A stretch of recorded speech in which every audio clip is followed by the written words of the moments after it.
안녕하세요. 선생님과 오늘 함께 살펴볼 주제는 바로 교과서 199페이지부터 201페이지 사이에 있는 제2차 세계대전의 발발이 되겠습니다. 인류에게 두 번째 세계대전이자 마지막 세계대전이자 가장 거대했던 전쟁인 제2차 세계대전은 어떤 과정을 통해서 일어나게 되는지 우리가 한번 같이 살펴볼 수 있도록 하겠습니다.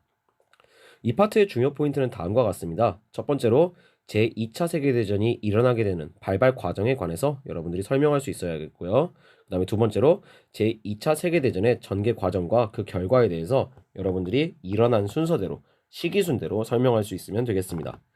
이러한 순서들을 통해서 우리는 제2차 세계대전에 대해 한번 알아볼 수 있도록 하겠습니다. 첫 번째로 추축국의 형성이 되겠습니다.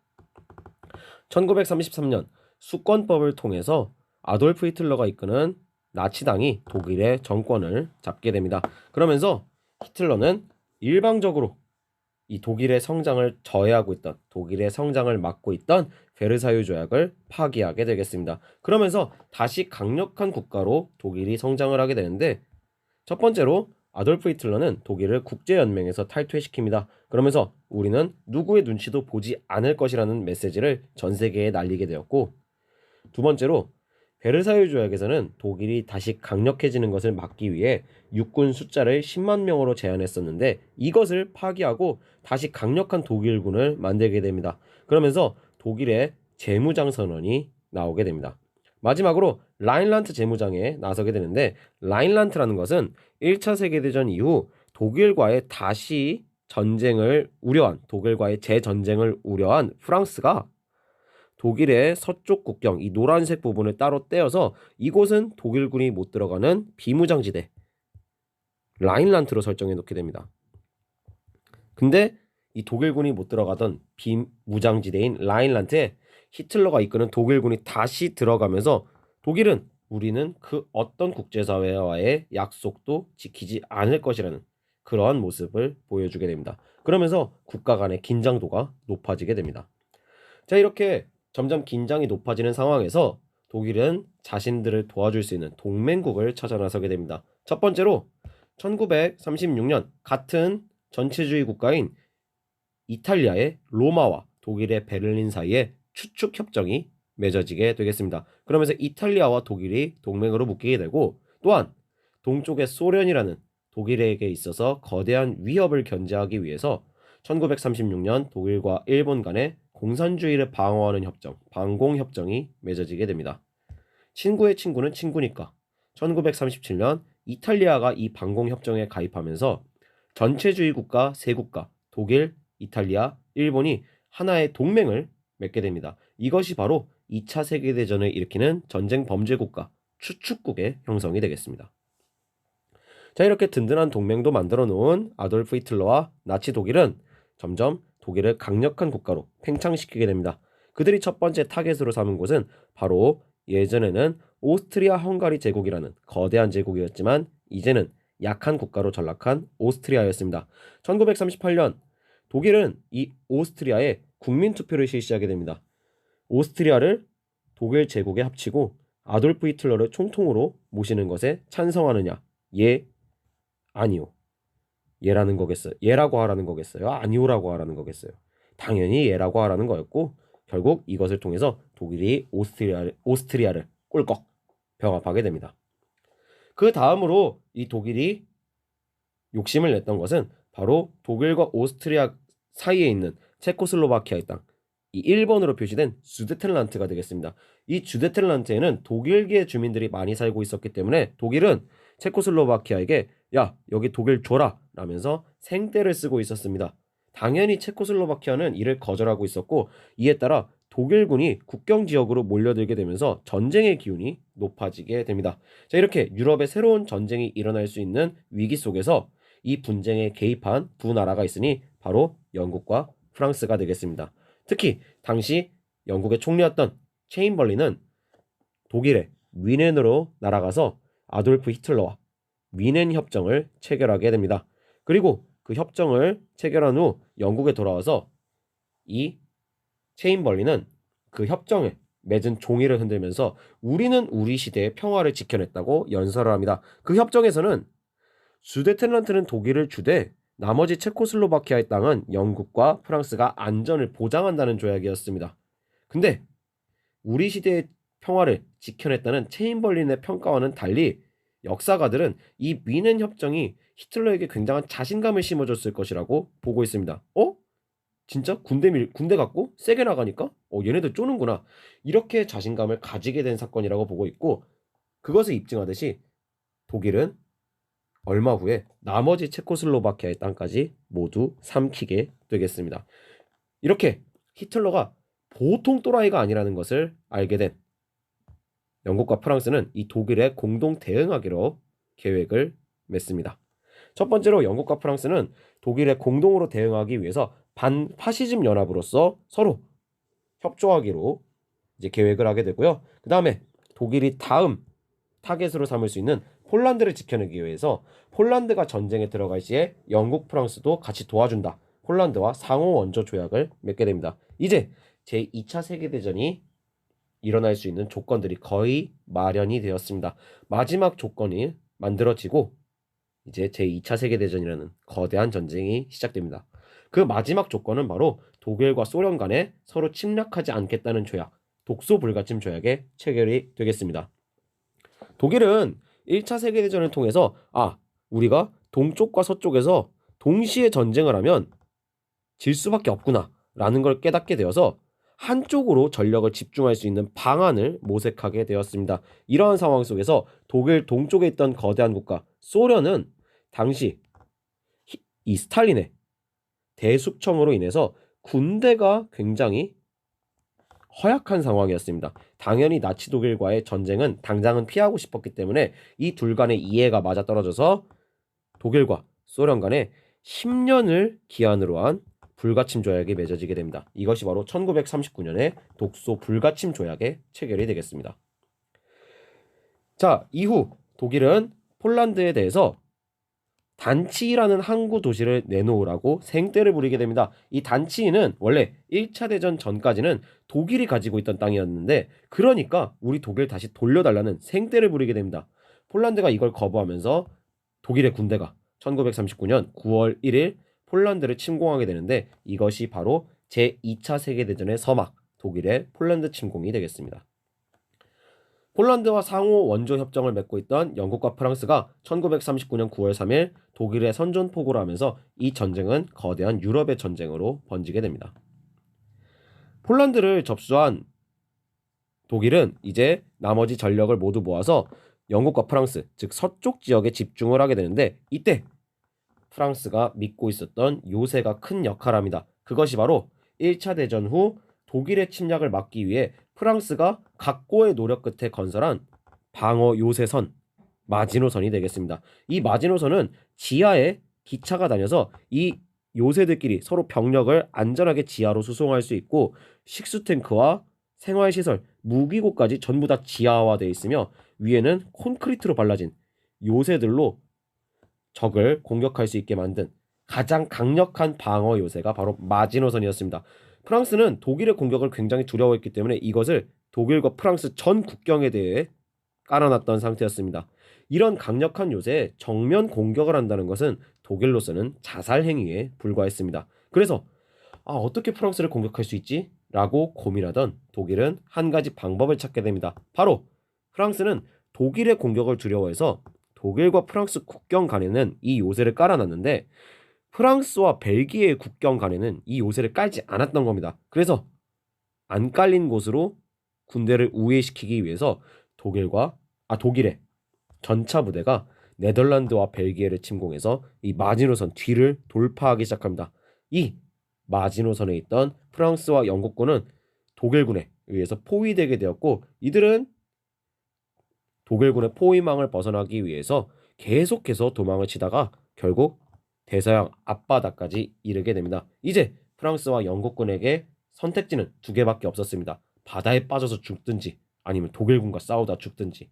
그렇게 절체절명의 순간 속에 이 영국과 프랑스군 앞에 기적이 펼쳐지게 됩니다. 바로 이들을 영국으로 바다 건너로 철수시키기 위해서 영국의 군함뿐만 아니라 영국 부자들의 요트, 영국 어부들의 어선, 물에 떠다닐 수 있는 모든 것이 영국에서 이 해안가로 몰려들게 됩니다. 그래서 이 지역에 있던 영국과 프랑스군 40만이 안전하게 영국으로 탈출할 수 있게 되는데, 이 기적과도 같은 탈출 작전이 바로 영화화됐던 덩케르크 철수 작전이 되겠습니다. 자, 이 작전으로 영국과 프랑스군 40만은 살아서 영국으로 돌아가게 되었지만 결국 프랑스를 지키는 보호막이 사라지게 되었고, 1940년 6월 15일 파리가 함락당하고 결국 프랑스가 항복당하면서 이 프랑스는 나치 독일의 지배를 받게 됩니다. 히틀러는 이 프랑스를 정복한 인증을 하기 위해서 파리에서 가장 유명한 건물 에펠탑 앞에서 이렇게 수줍게 인증샷을 찍었는데, 이후에 이제 프랑스를 다스리기 위해서 독일의 꼭두각시 정권인 비시 프랑스가 수립이 됩니다. 자, 이제 유럽에서 독일에 대항하는 나라는 영국밖에 남지 않게 되었습니다. 나치 독일은 이 영국 사람들을 항복시키기 위해서 거대한 공포를 심어줄 작전을 계획하게 됩니다. 바로 수많은 독일의 폭격기와 전투기들이 영국의 하늘로 날아올라가서 하늘에서 폭탄의 비를 퍼붓는 영국 본토 항공전이 전개가 됩니다. 그래서 영국에게 공포심을 심어주고자 독일의 대규모 폭격이 이어졌던 이 런던에서는 수많은 건물들이 파괴되고 사람들이 다치고 죽으면서 엄청난 피해를 보게 됩니다. 하지만 영국은 이에 굴복하지 않고 신형 전투기들을 영국의 하늘로 올려보내면서 독일군과 계속해서 전투를 벌였고, 결국 독일은 작전을 실패한 채 영국을 굴복시키지 못했습니다. 자, 이렇게 독일과 영국, 프랑스의 전쟁이 계속 이어지는 가운데 프랑스와 영국이 항전 의지를 다시 한번 다지게 됩니다. 덩케르크 철수 작전으로 영국으로 도망갔던 프랑스군을 이끄는 장군은 바로 샤를 드골 장군이었습니다. 이 샤를 드골 장군은 프랑스의 자유를 찾기 위해서 임시정부를 조직하게 되는데, 그것이 바로 자유 프랑스의 설립이 되겠고요. 그 다음에 런던이 불바다가 되는 그 속에서 우리는 절대로 항복하지 않을 것이다라는 명연설을 남긴 영국 총리 윈스턴 처칠의 지도하에 영국 또한 다시 한번 항전 의지를 다지게 됩니다. 하지만 이들은 바람 앞에 등불과도 같은 상황이었습니다. 선생님이 한번 표시해보면 나치 독일은 오스트리아를 삼키고 체코슬로바키아를 삼킨 다음에 폴란드도 삼키고, 그 다음에 교과서에는 등장하지 않았지만 북유럽도 삼키고, 그 다음에 뭐 발칸반도 쪽으로도 진출하고, 또 뭐 동맹국들도 루마니아 이런 애들도 있고요.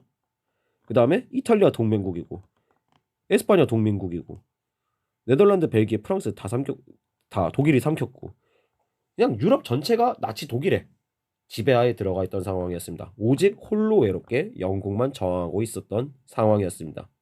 결국 무너질 것처럼 보였던 게 바로 그 당시의 상황이었습니다. 하지만 이때를 기점으로 해서 이 전쟁이 변화하게 됩니다. 1941년 6월 22일 독소 불가침 조약을 깨고 독일이 전격적으로 소련을 침공하게 됩니다. 이것이 바로 새로운 전선, 동부 지역의 전선, 동부전선의 개막이 되겠습니다. 아직 전쟁 준비를 다 하지 못한 소련군을 강력한 독일군이 압도적인 전력차로 밀어붙였고, 불과 4, 5개월 만에 독일군은 소련의 수도 모스크바 앞까지 진출을 하면서 소련을 단시간에 멸망시킬 수 있을 줄 알았습니다. 하지만 이 전쟁은 인류 최악의 독재자 히틀러와 스탈린의 전쟁이었다는 것이 바로 그 특이점이 되겠습니다. 이렇게 밀려드는 강력한 독일군을 막기 위해서 스탈린과 소련은 일반적인 나라에선 사용할 수 없는 방법을 사용합니다. 바로 강력한 독일군을 막기 위해 소련군이 대규모로 동원돼서 그들을 막아낸다는 인해 전술을 사용하였고, 수많은 소련군의 피로 결국 모스크바를 방어해내게 됩니다. 이것이 41년 10월 2일에 벌어진 모스크바 공방전으로서 독일군이 모스크바 점령에 실패하면서 겨울이 찾아오게 되고 전쟁이 장기전으로 흘러가는 모습을 보이게 됩니다. 이와 함께 동쪽에서도 전쟁의 변화가 몰려오게 됩니다. 1937년 7월 7일 전쟁이 일어나기 2년 전에 이미 일본은 중국을 침략하고 있던 상황이었습니다. 바로 중일 전쟁을 개전하고 있던 상황이었는데, 이때 일본군에게 필요했던 건 거대한 중국 땅을 정복하기 위해서 병사들이 빠르게 움직일 수 있는 자동차와 뭐 기차 같은 것, 운송수단의 확보에 굉장히 심혈을 기울였습니다. 근데 자동차가 움직이려면 타이어를 만드는 고무도 있어야 되고 또 자동차의 연료인 석유도 있어야 되는데 이것은 일본에서 전혀 나지 않는 그런 자원들이었습니다. 그래서 일본은 중국을 집어삼키기 위해 이 자원들을 얻으려 이 자원들이 있는 동남아시아를 침략하게 되니 그것이 바로 1939년부터 40년까지의 일본의 동남아시아 침략이 되겠습니다. 자, 이렇게 일본이 태평양 지역에서 강력한 국가로 성장을 하기 시작하자 이를 우려스럽게 보고 있던 태평양 동쪽의 강력한 국가 미국은 일본이 더 이상 거대해지는 것을 견제하기 위해서 경제 봉쇄에 나서게 됩니다. 즉 일본이 전쟁을 지속하지 못하도록 경제 봉쇄를 하게 되는데 이것이 바로 ABCD 포위망의 결성이 되겠습니다. 아메리카, 브리튼, 그 다음에 차이나, 더치라는 4개의 국가가 일본이 전쟁 물자로 사용할 수 있는 그 물건들을 구입하지 못하도록 끊어버리면서 일본이 전쟁에서 손떼게 만들려는 목적을 가지고 있었던 게 바로 ABCD 포위망이 되겠습니다. 그럼에도 불구하고 계속해서 일본이 전쟁을 지속하자 미국은 2가지 조치를 취하게 됩니다. 첫 번째로 일본이 전쟁에 필요한 석유와 철강을 미국에서 못 사가도록 수출 금지 조치를 내리는 한편 계속해서 일본이 전쟁을 지속하자 41년 6월 일본 사람들이 미국에서 가지고 있었던 자산, 즉 미국 내의 일본 자산을 동결해서 일본인들이 미국에 가지고 있던 재산을 일본으로 가져가지 못하게 만듭니다. 그러면서 석유도 철강도 돈도 없어진 일본은 전쟁을 지속하기 위해선 2가지 선택지가 남아 있었습니다. 첫 번째로 그냥 전쟁을 그만두든지 아니면 전쟁을 방해하는 미국을 굴복시키든지. 여기서 일본은 2번째 선택지를 선택하게 되었고 1941년 12월 7일 미국의 태평양 함대가 있던 진주만을 기습 공격하면서 미국과 일본 간 태평양을 놓고 싸운 태평양의 섬과 정글에서 참혹한 전투가 벌어졌던 태평양 전쟁이 개막되게 됩니다. 자, 이렇게 일본과 미국이 전쟁 상태에 돌입하게 되자 일본의 친구였던 독일 또한 미국의 선전포고를 하게 됩니다. 그러면서 미국은 태평양 전쟁뿐만 아니라 유럽의 전쟁에도 끼어들게 됩니다. 자, 이러한 변화가 일어났던 1941년을 뒤로하고 1942년 1월 1일 미국, 영국, 중국, 중화민국이죠. 정확히 말하면. 그리고 소련 이 4국가를 중심으로 한 26개국 사이에 연합국 공동선언이 발표됩니다. 이 연합국 공동선언은 독일과 이탈리아, 일본 전쟁을 일으킨 추축국에 대해서 우리가 힘을 합쳐서 대항하겠다는 공동전선을 꾸리겠다는 내용이 바로 이것이 되겠습니다. 그러면서 추축국에 대항하는 연합국이 등장을 하게 됩니다. 자, 이와 동시에 42년은 이제 연합국이 추축국을 압도해 나가는 반전의 서막이 열린 연도라고 할 수가 있겠습니다. 1942년 6월 4일 하와이의 북서쪽에 있는 미드웨이에서 일본의 함대와 미국의 함대가 격돌하게 됩니다. 당시 진주만 공격 이후에 계속해서 이 태평양 전쟁에서 주도적인 기세를 잡고 있던, 즉 태평양 전쟁에서 약간의 승리를 거두고 있던 일본이 이 미국과의 해전인 미드웨이 해전에서 미국 전투기들에 의해 주력 항공모함 6척 중 4척을 잃고 패배하게 됩니다. 이로써 미국은 강력했던 일본의 기세를 꺾고 미국의 반격을 준비할 시간을 벌게 됩니다. 이것이 바로 태평양 전쟁에서 미국이 승기를 잡게 된 전투 미드웨이 해전의 모습이 되겠습니다. 그리고 동부전선에서도 반전의 서막이 열리게 됩니다. 그동안 소련은 계속해서 독일의 강력한 군대 앞에 무릎을 꿇을 수밖에 없었습니다. 간신히 버티고 있던 상황이었습니다. 이때 석유가 모자라게 된 독일은 소련 남부 지역을 공격해서 소련의 풍부한 석유를 독일 것으로 만들고자 했었는데 이때 한 도시에서 독일과 소련군이 격돌하게 됩니다. 그것이 바로 스탈린의 이름을 딴 도시 스탈린그라드가 되겠습니다. 이 스탈린그라드를 함락시키려는 독일군은 이 스탈린그라드에 무자비한 폭격과 폭격을 쏟아붓고 폐허로 변한 도시에 독일군을 밀어넣으면서 이 도시를 독일의 것으로 만들고자 했습니다. 이렇게 완전히 무너져버린 폐허 사이에 독일군들이 놀라운 것을 발견하게 됩니다. 바로 그 폐허와 폐허 사이에서 쥐새끼처럼 숨어서 격렬한 저항을 하고 있었던 소련군들이고 이 소련군에 의해서 독일군의 발목이 붙잡히게 됩니다. 이 스탈린그라드의 전투는 너무나도 격렬해서 무너져버린 담장과 담장을 사이로 독일군과 소련군이 서로 대치하고 있는 상황도 흔했다고 하고요. 근데 이렇게 격렬한 전투 속에서 반전의 서막에 올라가게 됩니다. 스탈린그라드로 밀려든 독일의 정예군의 양측은 독일군보다 약간 수준이 떨어지는 루마니아군과 이탈리아군이 방어를 하고 있던 상황이었습니다. 소련은 이것을 눈치채고 114만 명이라는 거대한 병력을 동원해서 양측에서 독일군을 파고들어서 독일의 주력 정예군을 포위한다는 계획을 하게 됩니다. 결국 이 계획은 성공해서 소련의 수많은 사단들이 독일군 정예병력 33만을 지도에서 삭제시키는 대전과를 거두게 되니 이것이 바로 소련이 반격을 시작하게 되는 전투, 스탈린그라드 전투의 모습이 되겠습니다. 자, 이렇게 해서 추축국이 유리했던 그 전쟁이 연합국의 유리로 바뀌게 되는 모습을 보았습니다. 결국 연합국의 승리로서 이 제2차 세계대전이 끝나게 됩니다. 첫 번째로 이탈리아가 이 전쟁에서 이탈하게 됩니다. 1943년 9월 8일 이탈리아가 항복을 하게 됩니다. 북아프리카를 통해서 이탈리아에 상륙한 미국과 영국의 연합군이 무솔리니를 축출해내면서 결국 로마에 미군과 영국군이 들어가게 되었고, 전체주의를 파시스트당을 이끌었던 무솔리니가 참혹한 죽음을 맞이하면서 이탈리아가 전쟁에서 이탈하게 됩니다. 이후 1944년 6월 6일 지상 최대의 작전이 벌어지게 되는데, 바로 나치 독일에게 점령당한 유럽을 되찾기 위해서 미국과 영국군 등 연합군이 프랑스 해안에 대규모로 상륙하는 작전을 벌이게 됩니다. 이것이 바로 노르망디 상륙 작전으로서 대규모 연합군이 상륙해서 이 독일을 밀어붙일 교두보를 마련한 지상 최대의 작전이 바로 이 노르망디 상륙 작전이었습니다. 이렇게 해서 서부전선에서는 미군과 영국군이 프랑스를 회복하고 독일로 나아갈 준비를 하게 되었고, 또한 동부전선에서도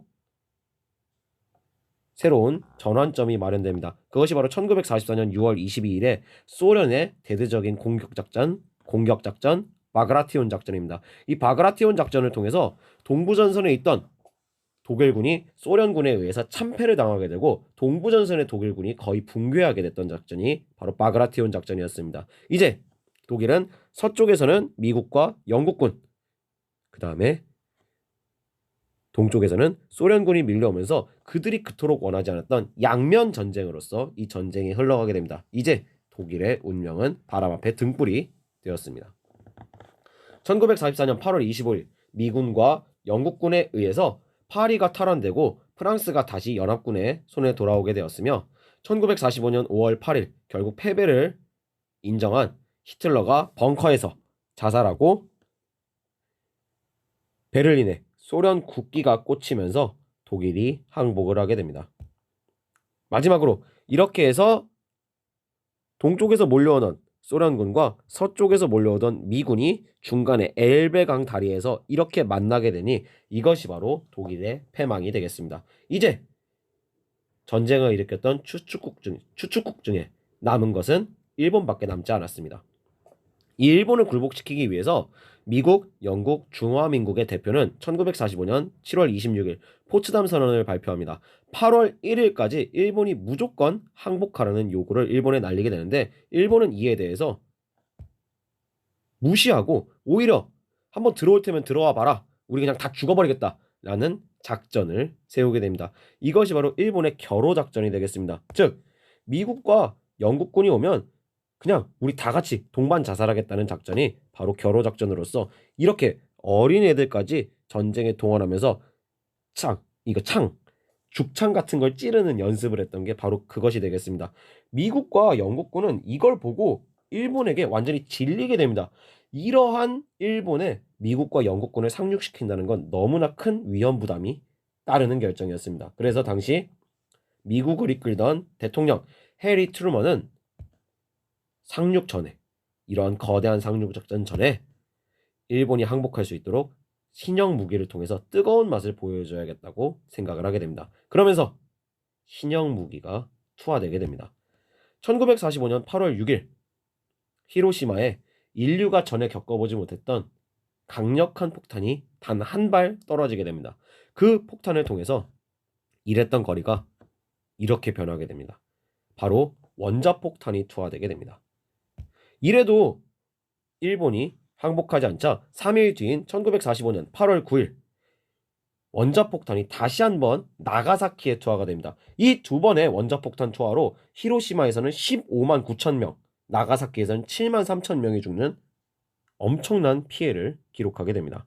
결국 이러한 강력한 무기에 놀란 일본이 무조건 항복을 하면서 1945년 8월 15일 미국의 전함인 미주리호 함상에서 일본 대표가 항복 문서에 사인을 하게 됩니다. 이로써 그 길고 길었던 2차 세계대전이 종료가 됩니다.